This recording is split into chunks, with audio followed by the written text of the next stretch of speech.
Trump की इज्जत रखना। हाँ। ट्रंप ने बोला सीज फायर, हाँ। देखिए हाँ। ट्रंप ने बोला सीज फायर ईरान में होगा, इज्जत रखी, सीज फायर हो गया, लेकिन धमाके चालू हैं। यहां पे ट्रंप ने बोला क्यों कर रहे हो, रोको, इज्जत रखी ट्रंप की, धमाके फिर चालू हैं। यानी कि इज्जत पूरी है, बात नहीं मानता, इज्जत पूरी रख रहा है। ये जो आप धमाके धुआं के बादल देख रहे हैं, ये इज्जत रख रहा है ट्रंप की। वो अब ये करवाया किसने होगा?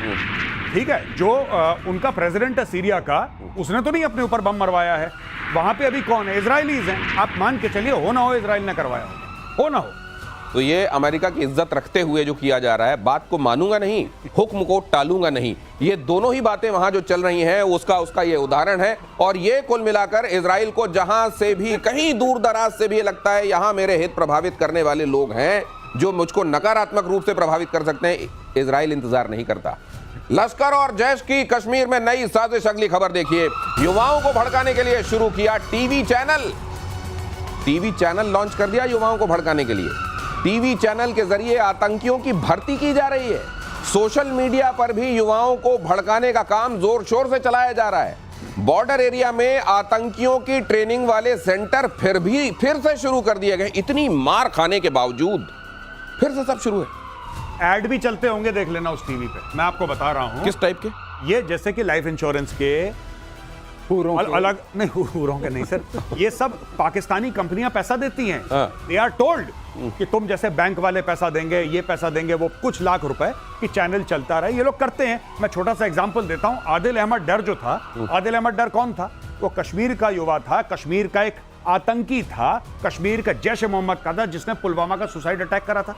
आदिल अहमद डर वो तो नहीं था पाकिस्तानी, वो तो लोकल था, लेकिन वहां पे उसको ऐसे ही प्लेटफॉर्म के थ्रू, इंटरनेट के थ्रू उसको रेडिकलाइज करा और उसको बोला कि भाई तू अपने आप को फाड़ दे। वो फाड़ गया। हमारे 40 भाई वीरगति को, जिसके बाद हमने बालाकोट की एयर स्ट्राइक्स करी थी और पाकिस्तान को सबक सिखाया था। तो ये सारी चीजें रेडिकलाइजेशन की होती हैं, आज से नहीं हो रही, कई समय से हो रही हैं। अब टेलीविजन चैनल उसका एक नया माध्यम, उनका FM है भाई साहब, FM रेडियो उनके अपने पेजेस हैं, उनके टेलीग्राम के चैनल्स हैं, उनकी वेबसाइट्स हैं, वो डार्क नेट पे अवेलेबल हैं, वो सब कुछ काम करते हैं।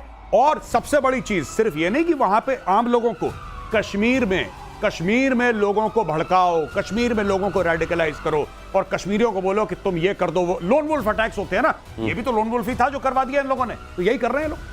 टीवी चैनल शुरू कर दिया गया, FM वहां पर काम कर रहा है और लोगों को रेडिकलाइज करने के लिए इंटरनेट से लेकर तमाम ये जो इस्तेमाल किया जा रहा है। मुझे ये लगता है कि वो लोग जिनके हाथों में, जो कहते हैं कि दुनिया के दादा हैं, जिन्होंने आइडेंटिफाई कर लिया ये गड़बड़ करने वाले लोग हैं, वो किस बात का इंतजार करते हैं? मगर इसमें एक चीज दिनेश आपने नोटिस की, सब में पाकिस्तान की डिनाइबिलिटी बनी हुई कि मैंने नहीं लॉन्च किया, मैंने कुछ नहीं किया। क्यों सर, क्यों? स्टेट की जो डिनाइबिलिटी बनी हुई है, लेकिन हर तरह के धमाके, हर तरह के धमाके हो रहे हैं। स्टेट ने अपनी डिनाइबिलिटी बना के देखी।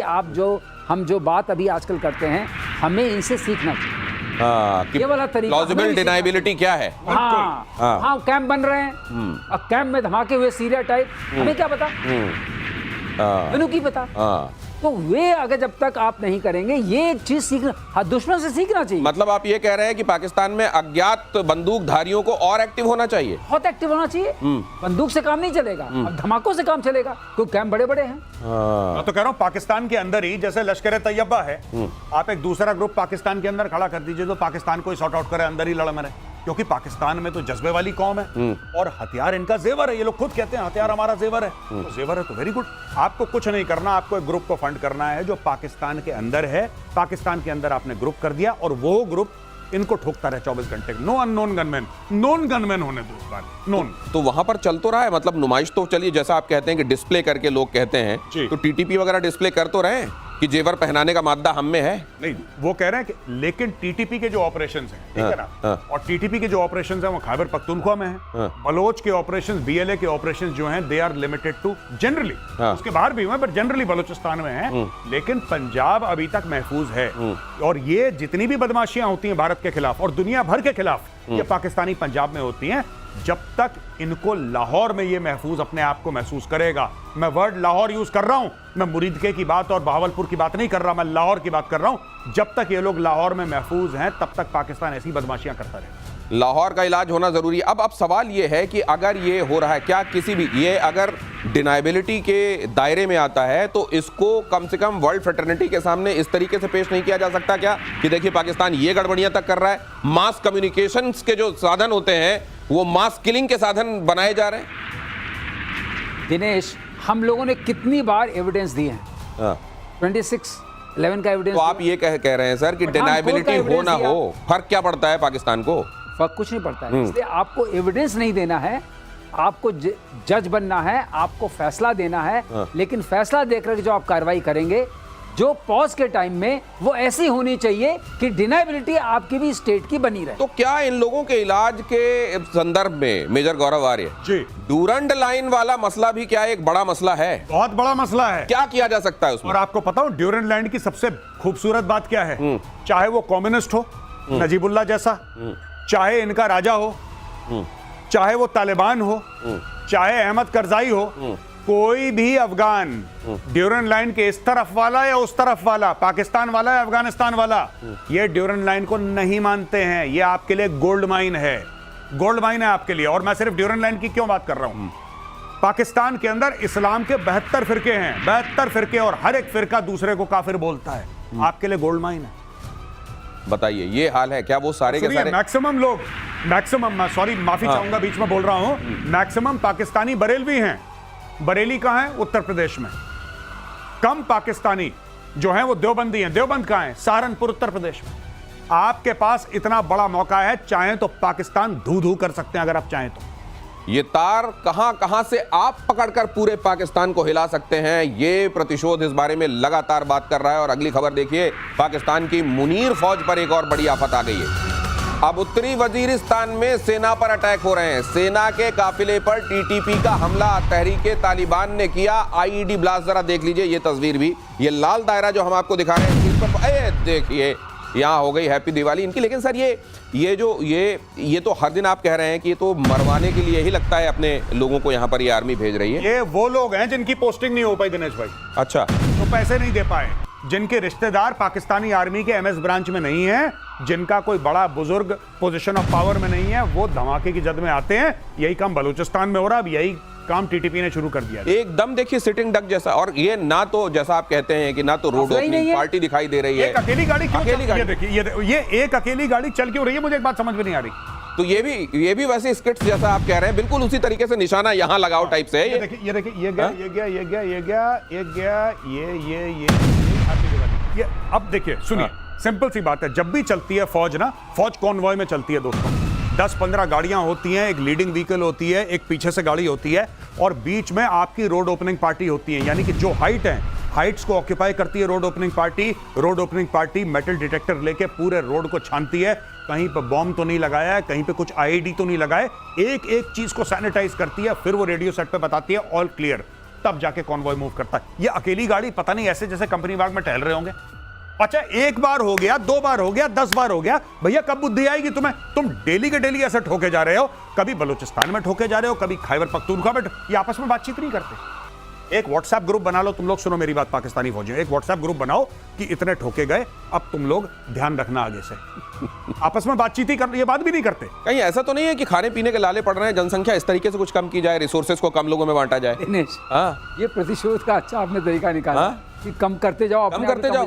लेकिन खास बात है, ऑन अ सीरियस नोट, ये जिस तरह की आर्मी का मूवमेंट है, और मैं देख रहा हूँ, मैं तो एयरफोर्स से हूँ, मैं भी अचंभित। गौरव बिल्कुल ठीक बता रहे हैं, क्योंकि ये लगता है आइसोलेटेड, ये खुद ही लोन वुल्फ बन के जा रहे हैं। इसका मतलब यह है कि जो 3 चीज़ों से चलती है फौज, मैन, मशीन, मेथड्स, तीनों चीज़ें मिसिंग हैं। स्किल मैन की मिसिंग है, मशीन है नहीं कोई इस लायक, और मेथड है ही नहीं है। अगर ये मेथड नहीं है, आप कैसे कोई चीज़ जंग जीत सकते हैं? तो ये जिहादीपन जो घुस गया है, सिर्फ जिहादियों के सहारे अपनी पॉलिटिक्स को जिंदा रखना, अपनी फौज को जिंदा रखना, अपनी इकॉनमी के लिए भीख मांगना जिंदा रखना, अपनी यूएनएससी में पोजीशन जिंदा रखना, सिर्फ जिहादी, ये जब तक नहीं हटेगा, पाकिस्तान का भीख मांगना बंद नहीं हो सकता। मैं आपको जानता हूं। लेकिन भीख कौन? आसिम मुनीर तो भीख मांग नहीं रहा है। वहां के जो बड़े बड़े फौजी ऑफिसर्स हैं वो भीख नहीं मांग रहे हैं, और जो बेचारे उनके रंगरूट हैं वो देखिए किस तरीके से उड़ाए जा रहे हैं। आसिम मुनीर के बाद व्हाइट हाउस से अब शहबाज शरीफ को बुलावा आया। बहरहाल ये खबर देख लीजिए, शहबाज शरीफ जल्द ही वॉशिंगटन जा सकते हैं। अमेरिकी विदेश विभाग ने पाकिस्तान डेलीगेशन के अमेरिका आने की बात कही। प्रतिशोध ने, जैसे ही आपको याद होगा, ये असीम मुनीर को वहां पर न्योता देकर और खाना खिलाए जाने की बात ये खबर के तौर पर सामने आई थी। प्रतिशोध में ये बात कहा गया था कि भाई ये है क्या डेमोक्रेसी का समर्थन करने वाला, पूरी दुनिया में डेमोक्रेसी का झंडा बरदार अपने आप को कहने वाला अमेरिका, कि वहां के एक फौजी ऑफिसर को बुलाकर वो लंच करा रहा है। और शायद अमेरिका में ये बात सुनी गई तो एक कठपुतली वहां की डेमोक्रेसी के नाम पर, एक मुखौटा वहां शहबाज शरीफ जो हैं उनको बुलाकर खुरचन खिलाई जा रही है। नहीं, मैं आपको बता रहा हूं, 2-3 जो असली माल है वो आसिम मुनीर के साथ डिस्कस हो चुका है। अब इसके साथ डिस्कस होगा कि आप कंसेंसस बनाइए पाकिस्तान में, और जो भी पाकिस्तानी ये प्रोग्राम देख रहा है, मैं तुम्हारे मुंह पे बोल रहा हूं, तुम नोट कर लेना, मैंने आज की तारीख में बोला है, ठीक है? ये इजराइल को रिकॉग्नाइज करवाने के चक्कर में है। ये मैं आपको बता रहा हूं, ये इजराइल को, इनको धीरे से बोला जाएगा कि इजराइल के रिकॉग्निशन का प्रोसेस शुरू करो और इब्राहिम अकॉर्ड्स में तुम लोग शामिल हो जाओ, जिसको इब्राहिमी मुआहदे के तौर पे पाकिस्तान में, क्योंकि फिर इसमें जब आप इब्राहिमी बोलते हैं तो रिलीजियस ओवरटोन आ जाते हैं, उनको चूरन खिलाया जा रहा है। इब्राहिम अकॉर्ड्स का पार्ट बनो, ये अमेरिका प्रेशर डालना शुरू करे। मैं ये नहीं कह रहा कि ये सबके सामने रिवील हो जाएगा या कल उसका पार्ट बन जाएंगे, but this will happen. America will pressurise Pakistan to accept Israel, और ये लोग करेंगे सर के बल खड़े होकर। तो जो वहां के कट्टरपंथी उनको भी मंजूर होगा ये? गौरव ने क्या जबरदस्त बात की। अगर ये प्रेडिक्शन गौरव का सही आता है तो ये पूरे इतने सालों की जो कहते हैं ना, जो उम्मा वाली चक्कर है, उसका क्या होगा। लेकिन ये बात हो सकती है, मैं भी इस बात को सुनने तो अगर सर ये दिमाग में इजराइल को ये रिकॉग्नाइज करते हैं तो वो देश जो